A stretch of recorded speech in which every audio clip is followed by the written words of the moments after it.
Ini adalah Honda HR-V dan ini adalah Honda SUV yang paling pelik sekali yang ada dekat dalam market Malaysia ini. Korang mesti selalu dengarkan HR-V. So ini adalah rupa HR-V yang selalu korang tengok tu. Tapi ini mesti korang jangan tengok ataupun korang tak pernah pun tengok, betul tak? So ini adalah first generation HR-V Honda. So dia ni datang daripada 1999 sampai ke 2003. Dia ada sampai ke 2006. Tapi bukan yang ini, yang GH3 dengan GH4. Maksudnya kalau kata yang kereta ini dia ada 2 pintu, jadi dia GH1 dengan GH2. So biasanya saya akan tunjukkan korang features pelik dan features menarik yang ada pada sebuah kereta. Tapi kereta ni luar dia sendiri yang saya berminat sebenarnya. Exterior dia yang buatkan saya berminat untuk kereta ni. So kita akan tengok pada bahagian luar dahulu. Jom kita tengok. Saya pinjam kereta ini daripada manager saya sendiri. So kalau kata manager, saya boleh katakan macam saya rembat lah kereta ni sekejap untuk korang review. Manager saya ni pula, dia ada buat satu bisnes paru goreng pedas.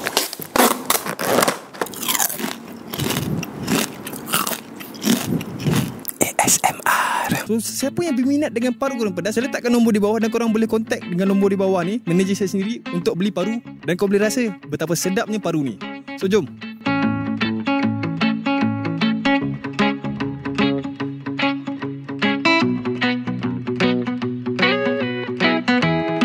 Kalau kata macam kereta ni, dia adalah crashing dia daripada depan sampai ke belakang tu straight saja. Kalau kata macam kereta sekarang kan, dia punya crashing kan terkeluar, lepas tu dia ada lekukan. Kalau kata tu untuk HR-V, dia just straight je crashing dia.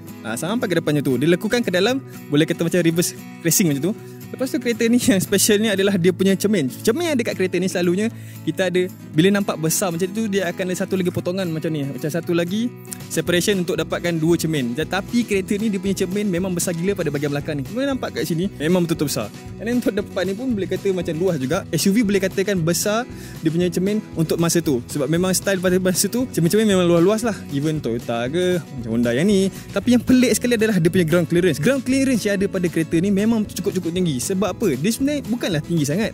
Tapi saya letak kat belakang. Jom kita tengok belakang. Ground clearance untuk kereta ni memang betul-betul tinggi. Saya letakkan saya punya kaki, boleh tengok kat bawah. Memang betul-betul tinggi. Memang boleh kata banyak juga kereta yang tinggi macam ni. Tapi tak semua kereta yang kita tengok yang ada kereta sekontot ni yang boleh setinggi ni. Itu yang buatkan dia nampak pelik tu. Jadi bersamaan ni dengan Honda HR-V. Kalau kata Honda HR-V pun lampu dia macam ni. Dia just straight saja ke atas tu. Betul tak? Memang standard lah tu kan. Untuk belah sini pula, dia punya cermin belakang memang straight sampai ke atas tu. Lepas tu nampak dia ada lekuk belakang atas tu. Memang nampak kotak kereta ni straight kotak. Tapi bila tengok detail, banyaklah pula lekuk-lekuk dia. Macam belah atas ni. Lepas tu lampu pada bahagian sini. Dia bagi sekali dengan window. Lepas tu dia punya bumper pada bahagian bawah tu yang comel tu. Ketul dia belah bawah ni. Lepas tu kita boleh nampak kat kaki saya ni pun dia ada dia punya, boleh kata macam di depan pun dia ada karakteristik dia sendiri. Saya dah bukakan bonet ni, kejap lagi saya buka. Tapi untuk mata dia pun memang cantik. Mata dia ada 1, 2, 3 macam tu. Dia punya bumper depan pun memang boleh kata tirus saja. Jadi buatkan kereta ni nampak tinggi dan juga nampak macam sampan macam tu. Kereta ni kita buka hook depan. So kita buka, kereta ni memang cantik pada bahagian dia punya engine bay. Dia memang standard lah kita nampak engine bay. Tapi kalau kata untuk bahagian sini, kita ada plate yang memang menarik di mata saya. Sebab apa? Dia ada tulis kat sini spek dia GH2. GH2 tu apa? GH2 maksudnya kereta ni memang dah cukup rare, dah tak banyak atas jalan. Tapi yang rare lagi adalah kereta ni adalah GH2. Maksudnya dia adalah all wheel drive. All wheel drive VTEC pula tu. Memang gila. Biasanya kalau kita tengok atas jalan, selalunya dia adalah GH1, iaitu front wheel drive, tak ada VTEC. Tapi ini adalah GH2, maknanya dia ada all wheel drive dan juga dia ada VTEC. Tapi GH2 ni sebenarnya untuk dia punya drivetrain sebenarnya. So susah nak dapat combo macam ni atas jalan. Engine ni pula dia ada 1.6 L4 VTEC single overhead cam. Lepas tu dia ada 123 horsepower. Lepas tu dia ada 142 Nm of torque. So memang kereta ni boleh kata kuat untuk sebuah SUV.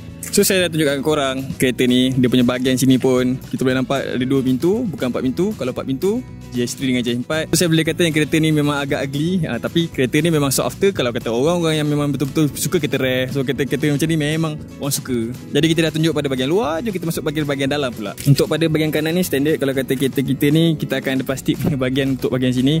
Lepas tu yalah, plastik sampai ke dalam lah. Tapi untuk kereta ni kita boleh nampak sekali ada sekali dengan kain pada bahagian sini. Lepas tu kita boleh kawal kita punya ni power window. Okey, ada 2 je lah. Sebab kereta ni ada 2 pintu, so ada 2 je kawalan power window. Lepas tu untuk bahagian depan ni sikit, dia boleh on off dia punya lock tu, lock unlock. Lepas tu dia boleh kawal dia punya mirror. So maknanya kereta ni walaupun dah 20 tahun, kereta ni still ada kawalan untuk dia punya side mirror. So and kita ada lagis pada bahagian sini. Ada kain punya lagis pada bahagian bawah ni.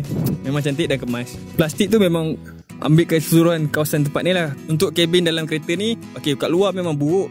kan. Memang orang kata macam lain daripada yang lain, pelik daripada yang pelik. Tapi untuk bahagian dalam dia standard saja, dia nampak cantik dan juga kemas. So kita boleh nampak pada bahagian konsol ni dia ada dual layer. Maksudnya dia ada satu, dia ada dua. Tak macam kereta pada zaman tu hanya satu layer saja. So kalau kata kereta ni walaupun dia bagi plastik untuk bahagian sini, kalau korang tiba-tiba nak tukar korang punya macam nak tambah leather ke apa kan, korang boleh tak leather pada bahagian atas, lepas tu boleh tak sweat pada bahagian bawah. So boleh nampak satu tarikan yang menarik kalau kata korang nak modify korang punya kereta yang korang beli nanti untuk dapatkan lagi tone yang menarik. So kalau kata bahagian situ boleh buat, tak ada masalah, memang kemas. Tapi kata untuk middle console ni kita boleh nampak standard saja dia punya kawalan untuk kita punya aircon macam ni. Tapi dekat sini dia ada satu color, dia ada satu double signal, color merah sini, betul-betul garang kat sini.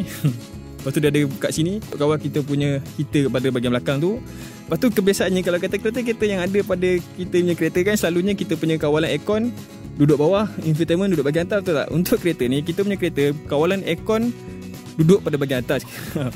Infotainment duduk bahagian bawah. So itu terbalik lah daripada kereta-kereta lain. So kalau untuk kereta ni dia ada off, kita boleh kawal kita punya aircon punya blower, lepas tu aircon punya temperature, lepas tu aircon punya laluan pada bahagian sini.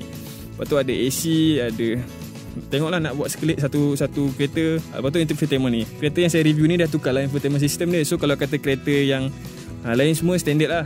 Kalau kita nak tukar, boleh tukar macam ni. Dia pakai Sony ni. Lepas tu dia punya konsol ni secara keseluruhan memang cantik sebab dia ada lekukan pada bahagian sini sampai ke belakang. Macam kita zaman sekarang punya kereta. Itu yang buat cantik pada bahagian dalam kereta ni. Dia punya bahagian sini pun dia ada 5 saja benda. Dia ada P, R, N, D, L. Dia tak ada dia tak ada yang lain. Tapi kalau kata korang nak sport mode, pada bahagian sini dia ada sport mode. Dia ada S1, dia ada S2 dengan SD. Just tekan 1 dengan 2 kalau tiba-tiba korang nak have ride. Pakai S1, S2, lepas tu ada D pada bahagian sini. And dia ada safety juga. Walaupun kereta ni kereta lama, dia still ada safety. Dia ada dual SRS airbag. Lepas tu dia ada EBD, dia ada ABS macam tu.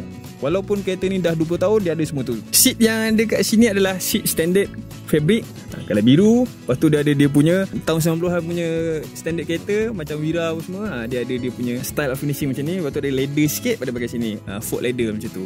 Lepas tu pada bahagian belakang pun sama effect juga. Tapi nak masuk belakang ni memang betul-betul tricky. Cuba tengok ni.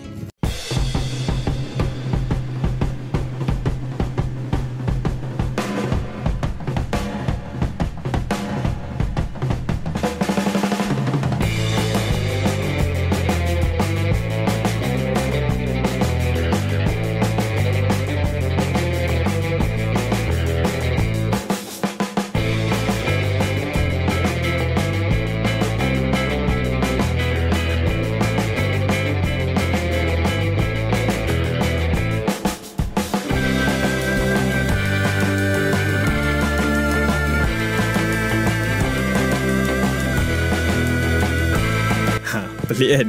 So memang itu adalah keburukan satu untuk kereta ni. Okey, ugly tu adalah subjektif, tapi satu keburukan kereta ni hanyalah pada bahagian belakang saja. Lagipun ini adalah sebuah SUV, Sports Utility Vehicle. Jadi kalau kata Sports Utility Vehicle, kereta ni boleh kata hilang most of utility untuk segmen nama tu. Sebab apa? Sebab dia adalah kereta yang 2 pintu. So jom kita test drive kereta ni. Kita kat Moncarat, so kita punya kawasan ni memang penuh dengan kereta-kereta yang mahal-mahal. Tengok bonnet lalu ni. Masa sedih. Jom. So straight away kita boleh rasa yang kereta ni memang kereta yang tinggi. Jadi kalau kata kereta tinggi macam ni, kita rasa selesa lah bila nak pandu. Sebab visibility tu boleh kata macam luas. Tapi satu, sebab saya tinggi 180, saya boleh rasa saya punya ketinggian ni membuatkan kita punya belah atas tak berapa nak visible sangat. Tapi untuk sekeliling, untuk kita punya safety, memang kita nampak segala-galanya. Tak ada masalah yang tu. Walaupun dia adalah sebuah SUV dan dia hanyalah mempunyai 2 pintu saja, jadi kereta ni boleh kata macam ringan lah sikit. Dia tak adalah kereta yang ringan, tapi bila dia ringan sikit, dia memang betul-betul responsif lah. And saya dapat rasa yang kereta ni throttle by wire. Memang zaman tu pun standard throttle by wire. So kalau kata saya tekan kereta tu, dia macam dia tak ada lagging, zup dia pergi saja. Okay. And then untuk kereta ni, bila saya bawa kereta ni, dia just rasa macam santai. Dia punya gearbox tu CVT, so memang rasa okey lah. Dari segi ergonomik pula, saya rasa kereta ni memang cukup selesa. Standard kereta yang untuk kereta yang tinggi, dia punya seat pun seat dia sedikit stiff. Untuk HRV ni, dia punya stiffness tu dekat dia punya cushion tu. Yelah, mungkin sebab kereta ni pun bukan kereta yang paling baru. Jadi dia punya kereta dah lama, kita kena expect stiff sikit lah. Sebab dia punya spring tu macam dah loaded kat situ lah.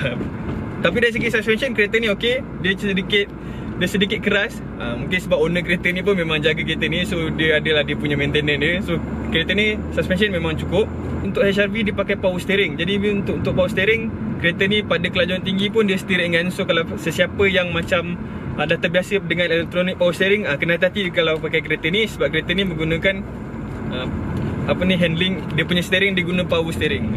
Power steering dengan elektronik power steering apa beza dia? Kalau kata elektronik power steering, selepas dalam 30 km per hour macam tu, dia akan terus hilangkan dia punya power steering. So dia akan berat sikit jadinya untuk kelajuan yang tinggi. Macam kata 100 macam tu dia rasa selesa lah. Tapi kalau kata untuk kereta yang ni, dia jadi macam kadang-kadang orang tak biasa, dia akan terlupa kan, lagi dia main ringan-ringan, pum dia pergi. Macam tu. So itu adalah perbezaan ni. Jadinya kalau kata kereta ini perlu berhati-hati sikit. Tapi kereta ni yang best sebab dia ada VTEC. Jadi kita try kalau kita jumpa jalan yang kosong. Sebab sana nampak macam ada roadblock, so saya kena lari play roadblock. Feel dekat dalam kereta ni apabila saya bawa kereta ni, untuk dia punya interior cabin dalam ni hanya dull saja, walaupun dia ada design yang boleh kata menarik macam saya cakap tadi. Tapi dia punya feel dekat dalam ni sama saja macam kereta tahun 1999 ke 2000 macam tu lah. Kereta ni memang standard untuk kereta zaman ni. Jadi kita boleh expect untuk dapat feel yang sama dengan apa yang kita dapat dengan kereta-kereta sezaman itu. Everything memang senang kita nak capai, okay? Instead of kita, walaupun kita punya tak nampak sangat bahagian atas, tapi kita punya bahagian sekeliling untuk kita capai memang mudah, standard, dia ergonomik. Dan jam seat saya cakap tu, walaupun dia stiff sikit tapi still boleh dimaafkan, still ok, selesa sebenarnya. So saya akan bagi overall scoring untuk kereta ni. Kereta ni dari segi exterior dan interior, ini adalah yang paling subjektif sekali, design exterior dan interior. Korang rasa berapa patutnya? Korang boleh komen kat bawah. Untuk yang dari segi handling kereta ni saya akan letakkan pada 5/10. Sebab kereta ni tinggi, so dia sedikit membuai. Walaupun suspension dia sedikit keras, tapi sebabkan ketinggian dan center gravity buatkan dia sedikit rendah, so saya bagi pada kadar itu. Dari segi acceleration saya akan letakkan pada 8/10. Sebab kereta ni memang betul-betul pergi. Walaupun dia bukan VTEC besar, tapi kereta ni memang kita boleh rasa power dia. Sebab kita kena ingat kereta zaman ni berbeza daripada yang sekarang punya kereta. Dia tak jaga sangat fuel consumption macam mana kereta-kereta yang ada pada zaman sekarang. Jadi kalau kata macam kereta ni, dia tak ada save minyak, jadi dia pergi dia memang sedap. Serius, kereta ni pergi sedap. Lagipun dia CVT VTEC 1.6L, walaupun tak turbo, memang cun. Dari segi comfort saya akan letakkan pada 6/10. Sebab walaupun saya macam komplain-komplain pasal comfort tu, tapi sebenarnya tak ada masalah pun. Kereta ni memang boleh kata ok, sebab dia adalah sports utility vehicle. So sebenarnya comfort tu main peranan juga. Cuma dia tak adalah selesa-selesa macam kereta-kereta yang macam, saya tak nak sebut lah, tapi kereta ni still ok sebenarnya sebab dia sebuah SUV. Jadi visibility, comfort dari segi ergonomik tu memang kita mencukupi, dan kita rasa selesa untuk kereta ni. So saya letakkan pada point itu. Dari segi price, ok, kereta ni mahal juga dulu, tapi sekarang ni kita boleh dapatkan pada harga 20 lebih ke 30 lebih macam tu. So kereta ni memang boleh kata mahal untuk sebuah kereta pada tahun ini, tapi kereta ni adalah sebuah kereta yang rare. Jadi kereta ni, bila kereta ni rare, susah dapat. So kereta ni dia ada dia punya peminatnya sendiri. Walaupun saya cakap uduh ke apa, tapi saya pun cakap highlight uduh, tapi saya teringin nak pakai highlight, macam tu lah. Jadi kereta ni ada peminat sendiri, dan kereta ni adalah sebuah kereta yang rare. Jadi kereta ni saya akan letakkan pada price dia 7/10 untuk dia punya pricing. Okay? Kereta ni memang saya boleh bagi verdict yang kereta ini adalah sebuah kereta yang sangat sesuai untuk orang-orang yang nakkan kereta-kereta yang bukan kata antik lah, kereta yang sought after, kereta yang macam rare sikit. Kereta ni saya dah pakai selama beberapa jam, boleh kata macam tu. So bila saya dah guna kereta ni, saya boleh nampak rasa yang memang orang pandang sikit-sikit lah. Bukan pandang sebab kereta ni spukar ke apa, sebab kereta ni pelik. Kereta ni memang pelik. Susah nak dapat kereta ni atas jalan. Jadi kereta ni memang betul-betul pelik, dan saya rasa memang pelik. So ini saja saya punya review berkenaan kereta ni. Kereta ni tak banyak yang saya boleh review sangat, tapi kereta ni memang fun pada saya. Kereta ni agak comel. Jadi sesiapa yang minatkan kereta-kereta yang rare memang boleh datang kat kereta ni. Lagipun saya check dekat Mudah, ada lagi beberapa kereta ni yang dijual dekat pasaran Mudah. So korang boleh usah kereta ni, kalau korang minat boleh terus beli. So itu saja review saya pada kali ini. Sila subscribe sekarang, sebab kalau korang tak subscribe kan terlepas pula video-video lain yang macam ni. So subscribe sekarang, dan kita jumpa lagi lepas ni. Bye.